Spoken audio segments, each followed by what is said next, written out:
Channel. तो हम आज देखेंगे हमें 25 जनवरी के द हिंदू में क्या क्या पढ़ना है।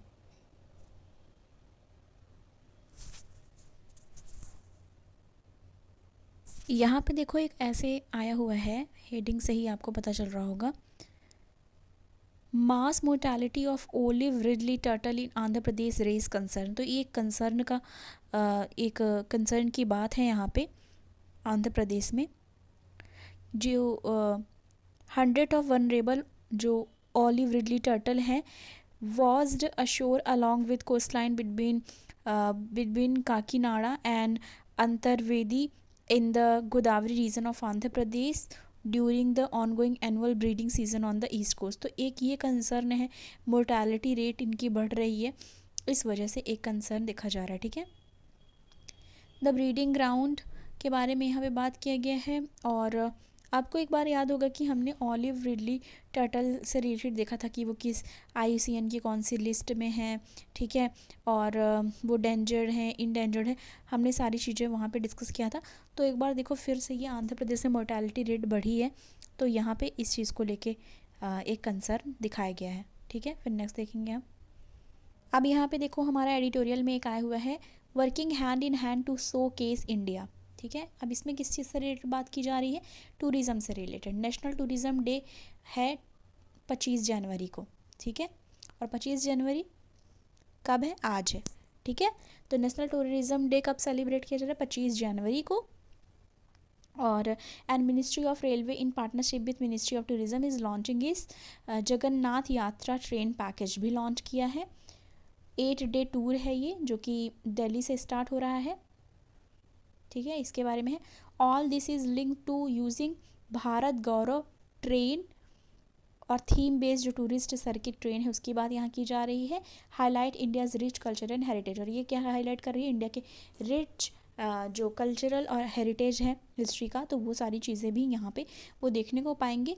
The example given above is of the many cases for government of India ministry other than tourism ministry taking the initiative to showcase India's rich heritage using a whole of government approach। क्या approach लेके चल रहे हैं? Whole of government approach. और किसके द्वारा किया जा रही है? टूरिज्म मिनिस्ट्री के द्वारा। ठीक है, तो यहाँ पे बात की जा रही है। और यहाँ पे आगे देखेंगे हम, टूरिज्म पॉलिसी क्या है। However it is not just enough if there is a pledge to work together as this need to be formalized through structure and institution। The new draft national tourism policy 2022 aim to do just this policy has formulated after situational analysis including impact of COVID-19। ठीक है, क्या impact रहा कोविड-19 का वो भी ये analyse करेगी, साथ ही साथ फ्यूचर प्रोजेक्शन जो है टूरिज़्म सेक्टर में। ठीक है, और जो नाम दिया गया है विज़न फॉर इंडिया @100। तो ये याद रखना है, क्या पता पूछ ले, विज़न ऑफ इंडिया @100।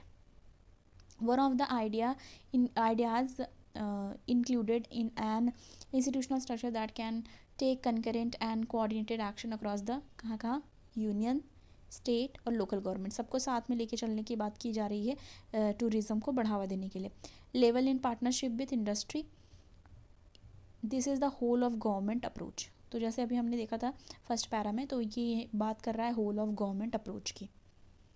ओके, इसके बाद यहाँ की जा रही, अब इस बार इंडिया G20 की प्रेसिडेंसी कर रहा है। ठीक है, तो ये हमारा क्या हो जाता है, एक हमारे लिए और अपॉर्चुनिटी है कि हम अपनी जो भी कल्चरल हेरिटेज है, हमारी जो भी चीज़ें हैं, कल्चरल हिस्ट्री है, उस सारी चीज़ों को हम क्या कर सकते हैं? प्रमोट कर सकते हैं। ठीक, ये भी एक चीज़ है। और यहाँ पे है, इन May 2022 when prime minister Narendra Modi visited Copenhagen Denmark, जब वो विजिट किए थे प्राइम मिनिस्टर डेनमार्क में, आज the Indian diaspora to inspire at least 5 other non Indian friend to visit India. तो उन्होंने क्या किया था कि जो इंडियन डायस्पोरा है उनको इंस्पायर किया था कि एटलीस्ट 5 जो नॉन इंडियन फ्रेंड्स हैं उनको अर्ज करे कि वो आकर इंडिया विजिट करें। ठीक है, जो वहाँ पे हैं फॉरेन कंट्रीज़ के जो उनके फ्रेंड्स होंगे वहाँ के, तो उनको इनकरेज करें कि वो यहाँ आके विज़िट करें। अब उनके वहाँ यहाँ आने पे विज़िट करेंगे जब वो यहाँ के, तो हमारे टूरिज़्म को और बढ़ावा मिलेगा। A journey of discovery, moving ahead on this ministry of tourism declared visit India year 2023। तो ये एक अच्छा है। ठीक है, विजिट इंडिया ईयर 2023, ये याद रखना है, ये वन ऑफ द ऑप्शन हो सकता है, या फिर आप इसको टूरिज्म से रिलेटेड क्वेश्चन आए तो उसमें लिख सकते हो। ये एम, इसका एम क्या है, aim to promote various tourism product, ठीक है, टूरिज्म प्रोडक्ट को और डेस्टिनेशन को प्रमोट करने की बात यहाँ पे की जा रही है। To increase India share in global tourism market, जिससे इंडिया का जो शेयर है ग्लोबल टूरिज्म मार्केट में वो बढ़ेगा। Data shows that domestic tourism has recovered to pre-pandemic level, even exceeding in it in some case. This is evident in the record 1.84 crore domestic tourists visiting Jammu Kashmir in 2022, ठीक है, 2022 की बात की जा रही है। Similarly foreign tourist arrival are expected to reach pre pandemic levels. तो कुल मिला के टूरिज्म को बढ़ाने की बात यहाँ पे की जा रही है। यहाँ पे देखो नीचे कुछ दिया हुआ है, ये देख लेते हैं। देखो, first century many great foreign traveller have visited India, ये हम सबको पता है और अभी तक हमारे क्वेश्चंस भी इससे रिलेटेड आते हैं और एनिशेंट में हमने पढ़ाई है बहुत ज़्यादा। तो यहीं पे ये बात की जा रही है कि सेंचुरीज से ऐसा होता आ रहा है कि फॉरेन जो ट्रेवलर हैं वो विजिट करते हैं इंडिया में and share their experiences in form of किस किस फॉर्म में वो मैंशन करते हैं। देखो, ये वाली चीज़ें हमेशा प्रीलिम्स में कहीं ना कहीं क्वेश्चन पूछी जाती हैं, तो चाहे वो मेमोयर्स, ठीक है, ट्रेवल लॉग्स, पोइट्री, बुक्स, और जैसे कि इसमें एग्जाम्पल दिया गया है एज मेगास्थनीज, ठीक है, book as Megasthenes, book Megasthenes book में मेंशन किया था। अब इसमें क्या है, हुआन सांग जो था और मार्को पोलो, फाहियांग, तो इन लोगों ने इंडिया के बारे में बात की है, जिससे हमें जो हिस्टोरिक चीज़ें हैं, अपनी हिस्टोरिकल जो कॉन्टेक्स्ट है, जो हिस्ट्री है, वो पता चलती है किस तरीके से इंडिया था। India is a tourist destination to rekindle one inner self as the birthplace to four major world regions. तो फोर मेजर वर्ल्ड जो रीजन हैं, ठीक है, उसका बर्थ प्लेस है उनका, जैसे कि हिंदुइज़्म का, बुद्धिज़्म का, सिखिज़्म का और जैनिज़्म का। तो आप समझ रहे हो, चार चीज़ों का बर्थ प्लेस माना जाता है इंडिया में, एक तो Hinduism, Buddhism, Sikhism and Jainism. Can truly claim to be the world spiritual beacon. This is the core of the Visit India 2023। तो ये बहुत ज़्यादा इम्पॉर्टेंट हो जाता है, ठीक है, तो यही याद रखना है। फिर हम आगे आएंगे, देखेंगे हमें कौन सा, एक तो यहाँ पे देखो हमारा डेवलपिंग स्कूल विदाउट बैरियर। तो यहाँ पे है कि बात की जा रही है कि डिसेबल की बात यहाँ पे की जा रही है। देखो यहाँ पे है, यहाँ पे बात की जा रही है चिल्ड्रन विथ डिसेबिलिटीज़ की, ठीक है, CWD। These are difficult task due to higher care needed to complete the action, इनके लिए हायर केयर की ज़रूरत पड़ती है। These action become tougher in school which do not have accessible space and guiding infrastructure to get there safely. तो उनके लिए जो एक्सेसिबल स्पेस और गाइडिंग इंफ्रास्ट्रक्चर होना चाहिए वो नहीं होता, तो कई बार ये प्रॉब्लम भी देखने को मिलती हैं, जिसकी वजह से उनकी संख्या कम होती है स्कूल्स में, जो भी डिसेबल पर्सन हो, जो भी चिल्ड्रन होते हैं उनकी।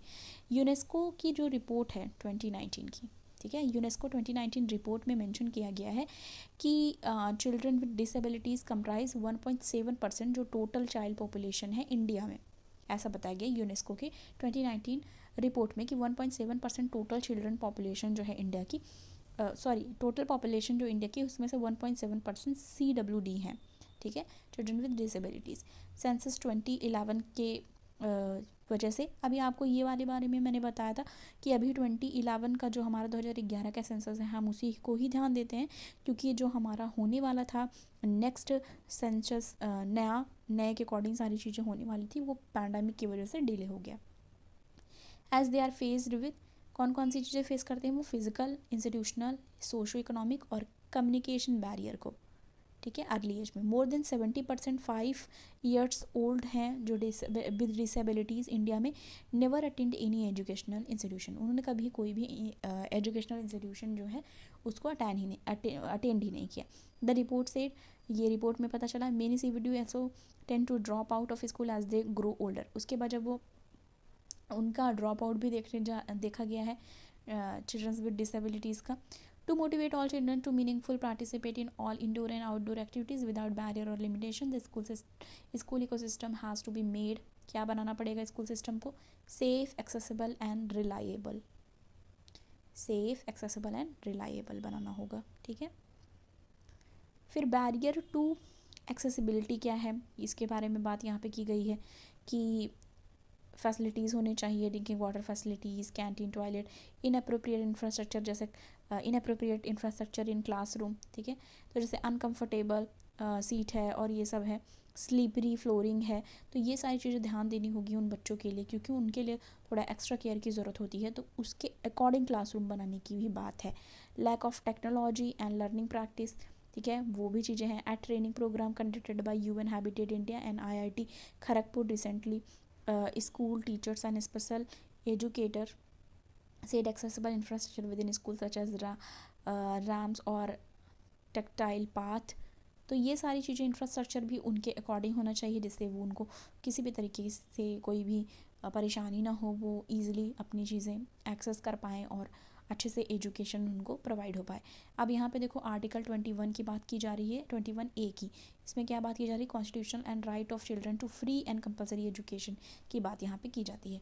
तो article 21A constitution and right of the children to free and compulsory education act 2019 क्या आउटलाइन करता है? ये आउटलाइन करता है fundamental right to education and right to free and compulsory education for children age 6 to 14 years. 6 to 14 years के जो as के हैं उनके लिए क्या कर रहा है? Right to have free and compulsory education. Sarva Shiksha Abhiyan जो अपॉइंट किया गया है उसमें है जीरो रिजेक्शन पॉलिसी की बात की जा रही है। And every child with special need irrespective of kind, category and degree of disability and provide meaningful and quality education. क्या प्रोवाइड करना? Meaningful and quality education. India ratified the UN convention on right of person with disabilities, की बात यहाँ पे की जा रही है। अब साथ ही साथ इसमें और क्या बात की जा रही है?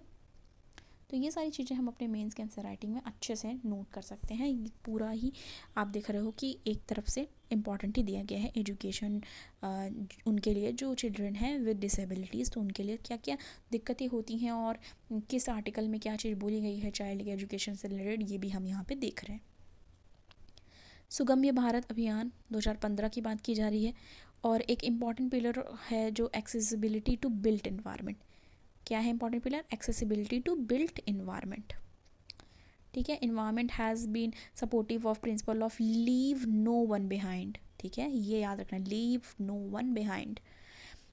और इसमें बात की जा रही है थ्रू इंटरैक्टिव ट्रेनिंग सेशन, एक इंटरैक्टिव ट्रेनिंग सेशन होना चाहिए। Simulation exercise and encouraging empathy building.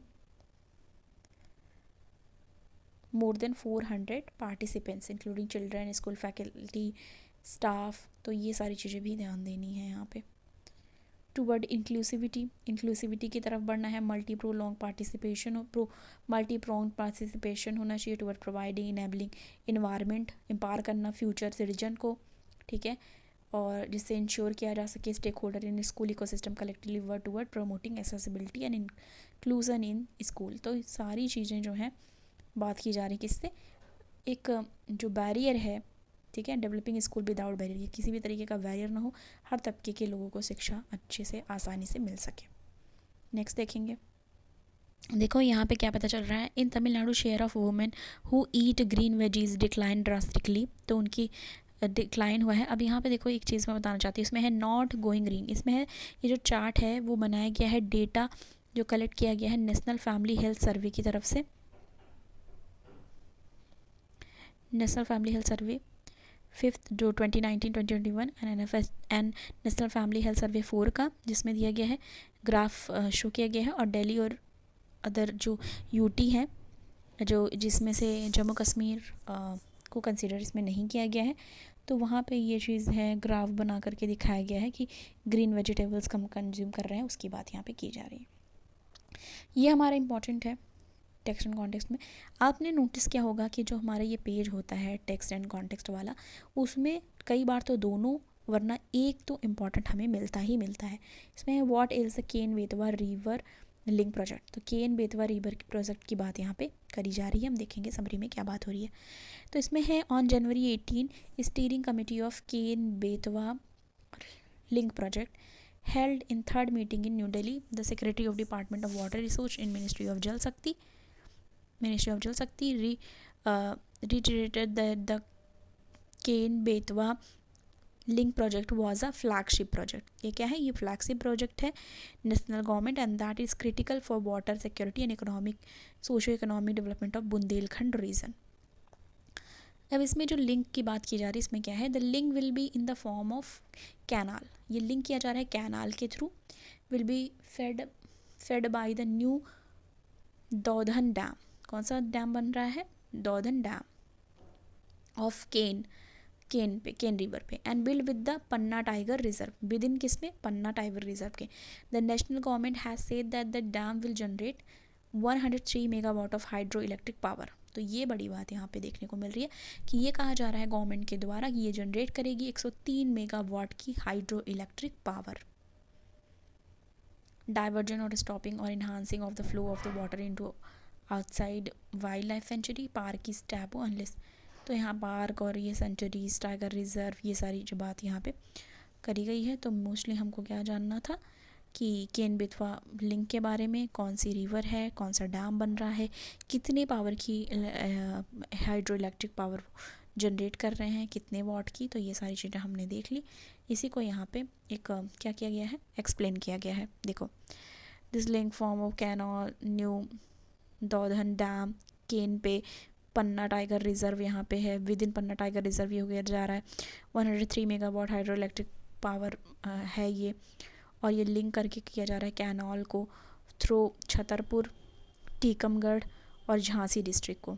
किसको किसको, छतरपुर, टीकमगढ़ और Jhansi district.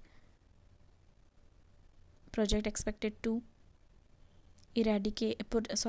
Project expected to irrigate 6.3 lakh hectare of land every year. ये बड़ी बात यहाँ पे लिखी है, तो ये हमको अच्छे से देखना था। नेक्स्ट हम आएंगे, यहाँ पे देख लो ऑस्कर में नॉमिनेशन हुआ है ओरिजिनल सॉन्ग और 2 डॉक्यूमेंट्रीज। तो इसकी बात देखते हैं। एक तो नाटू नाटू सॉन्ग, ठीक है, जो गोल्डन ग्लोब मिला था, उसी की बात यहाँ पे की जा रही है। तो उस हिट डांस ट्रैक जो राजा मौली की जो RRR फिल्म है उसको ओरिजिनल सॉन्ग की कैटेगरी में नॉमिनेट हुआ है ऑस्कर में, ठीक है। 2023 वेयर इंडियाज़ डॉक्यूमेंट्री, जो इंडिया की डॉक्यूमेंट्री है, ऑल दैट ब्रीथेस एंड एलिफेंट विस्फरर्स। तो ये 2 जो है, ये डॉक्यूमेंट्री जो इंडिया की है एक वो है, और एक जो गाना है वो है, ठीक है। और बाकी और चीज़ें हैं कि और कौन कौन सी नॉमिनेट हुई हैं। तो हम इंडिया क्या देख लिया हमने, एक तो सॉन्ग है नाटू नाटू वो, और ये 2 डॉक्यूमेंट्री हैं। एलिफेंट पे है एक, ठीक है, और एक जो है ऑल दैट ब्रीथेस। तो उसके बारे में ब्रीथ्स 2, इसके बारे में 2 जो डॉक्यूमेंट्री हैं वो हैं, और एक जो सॉन्ग है जिसको गोल्डन ग्लोब मिला है उसकी बात यहाँ पे की जा रही, ठीक है। यहाँ पे देखो, ये है what if risk of commercial release of GM mustard is irreversible, supreme court आज। तो GM मस्टर्ड के बारे में हम ऑलरेडी पहले भी डिस्कस कर चुके हैं, यहाँ पे फिर आया हुआ है। तो यहाँ पे हम देखेंगे क्या बात हो रही है। हाइब्रिड 11 के बारे में हमने बात की है, धारा मस्टर्ड हाइब्रिड 11 की बात हमने ऑलरेडी पढ़ी हुई है, ठीक है। और यहाँ पे आज कौन सा देखेंगे, कुछ नया की बात हो रही हो, तो ये ऑलरेडी हमने मतलब हमने ऑलरेडी कर लिया है इसको, हमने ऑलरेडी इसको डिस्कस किया हुआ है, ठीक है। तो बस ये सारी चीज़ें थी जो हमको आज के लिए डिस्कस करनी थी। ऑलमोस्ट सारी चीज़ें तो हो गई हैं मेरे हिसाब से, ठीक है। तो बस मिलते हूँ आपको नेक्स्ट वीडियो के साथ। Thank you.